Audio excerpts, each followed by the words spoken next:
suffer from erectile dysfunction? Well, I can't help you with that. But Allah surely can, especially if you happen to be his messenger, like Prophet Muhammad. Did you know that, at first, he supposedly struggled with weak sexual performance? Yes, this is the story of his transformation from being a lame Microsoft to becoming a super ding-dong.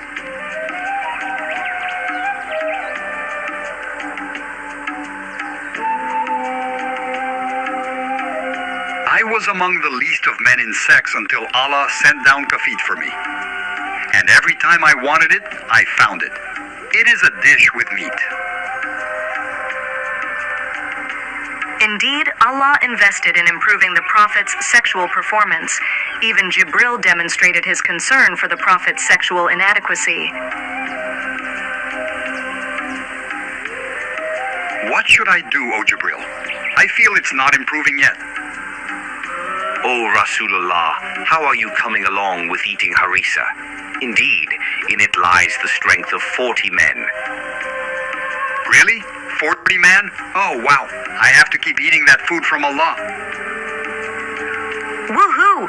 40 men's worth of stiff dongs and love-making ability concentrated in one prophet of Allah. Apparently, even his companions knew about this special diet. I wonder, did he ever share his smashing power food with his friends? Ya Rasulullah, has any of the food of Jannah been brought to you? Yes, Jibril brought me harissa, and I ate it, and my strength increased to that of 40 men in marital relations. Oh wow, did you ever test out your new smashing strength? You bet. Haha. Allah gave him so much sexual power that the Prophet desired to have more than just 4 wives. At that time, his wives are Sauda, Aisha, Hafsa, and Salama.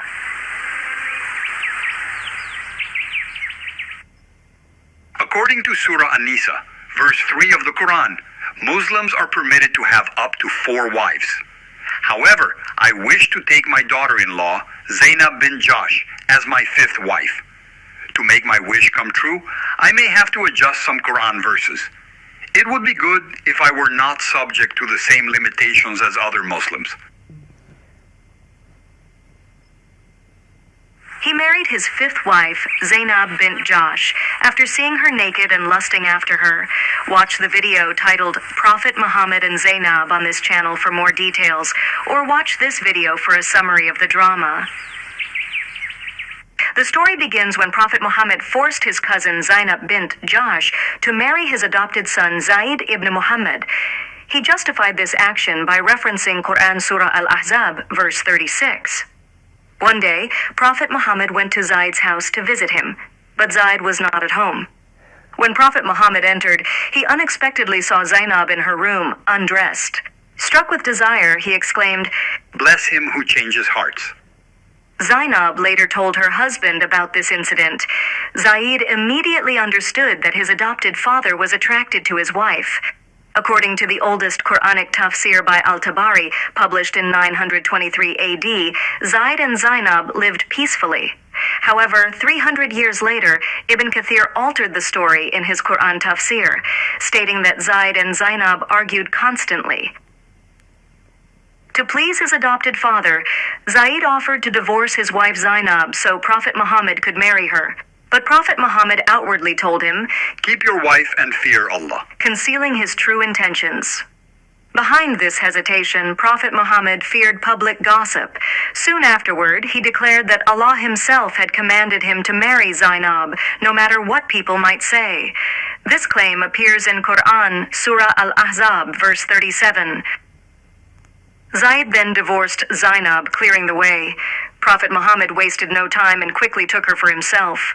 Their union was consummated without proposal, without witnesses, without dowry, and without a formal contract, raising serious questions about lust, control, and religious justification. Just like that, Ya Rasulullah, where is the proposal? Where is the witness? Where is the dowry? Allah married us and Jibril was the witness. An intelligent woman would have quickly realized that she was being deceived by a false prophet, but Zainab was so gullible that she actually felt proud instead, truly believing that it was Allah who had married her to the prophet. How about the dowry?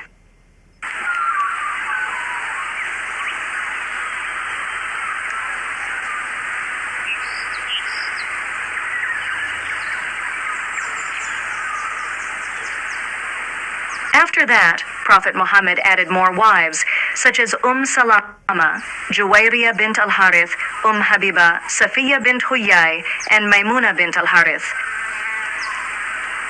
As if that wasn't enough, the Prophet also declared his right to be intimate with more women in the Quran, Surah Al-Ahzab, verse 50, as revealed from Allah. O Prophet, indeed, we have made lawful to you your wives to whom you have given their due compensation, and those your right hand possesses from what Allah has returned to you of captives, and the daughters of your paternal uncles, and the daughters of your paternal aunts, and the daughters of your maternal uncles, and the daughters of your maternal aunts, who emigrated with you, and a believing woman if she gives herself to the Prophet, and if the Prophet wishes to marry her. This is only for you, excluding the other believers.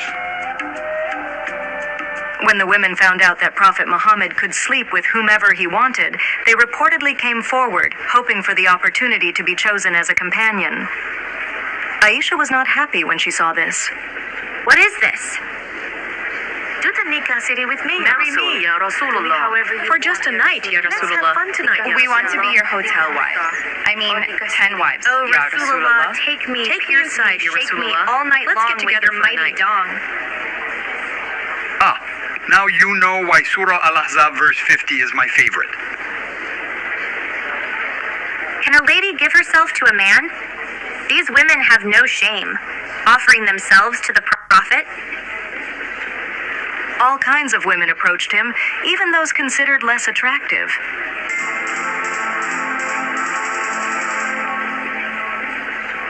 Be my husband for a night, Ya Rasulullah. Let's do nikah, Mishar, Ya Rasulullah. Control yourself, please. I want to be your hotel girl, Ya Rasulullah. Astaghfirullah. I don't have a hotel.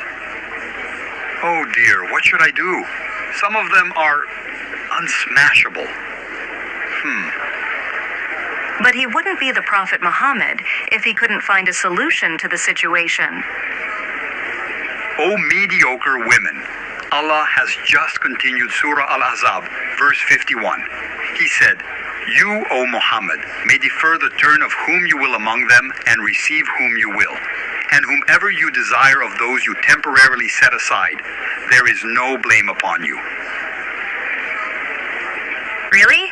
Is that so? Allah just told you that you can postpone sleeping with them? Yes, that's what he told me. Let's get busy, ladies.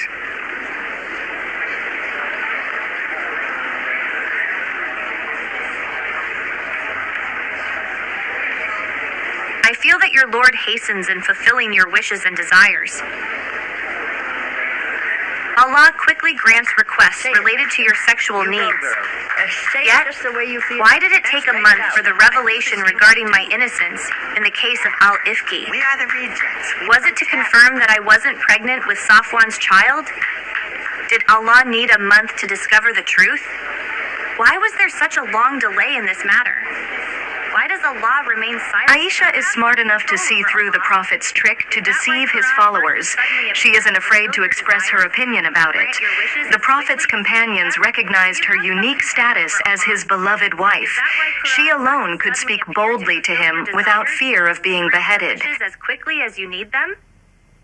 I can't criticize Aisha because verses of the Quran often came to me when I slept with her.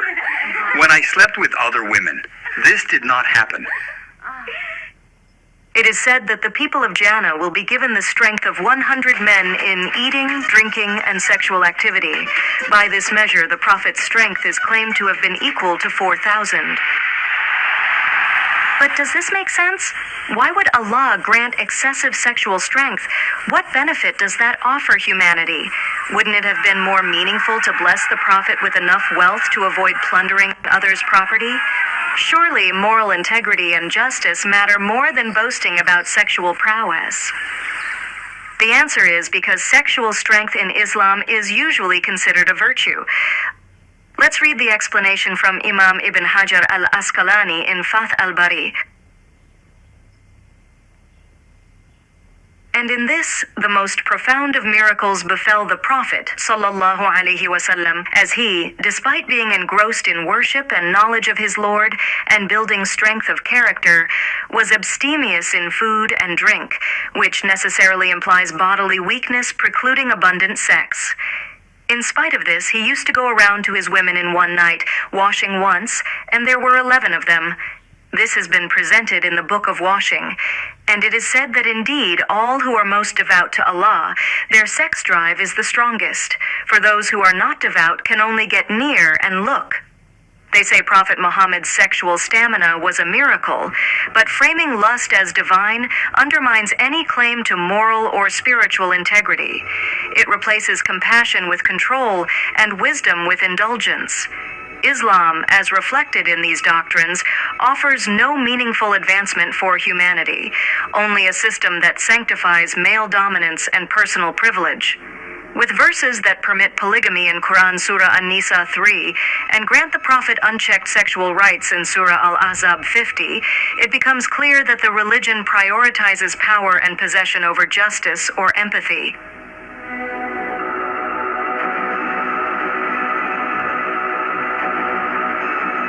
A belief system that elevates desire over dignity does not serve humanity. It serves only those who seek to rule it.